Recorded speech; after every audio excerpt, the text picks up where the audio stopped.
Lara, narinig mo ba yon? Isang mahinang bulong mula sa kusinang walang tao. Leo, tigilan mo nga ako, hindi ako maniwala ka. Ayan na naman, isang tunog ng pagkaskas galing sa loob ng mga pader. Lara, tingnan mo, ang mga pinto ng kabinet.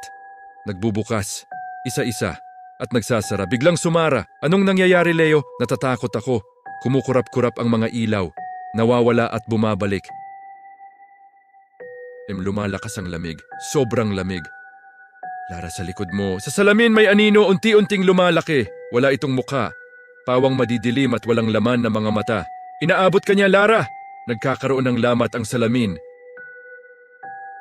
Takbo, Lara, takbo. Sarado ang pinto, hindi natin mabuksan. Tumingin ka, ang mga gamit. Lumilipad ang mga ito, papalapit na siya. Leo, tulong. Lara. Follow for more!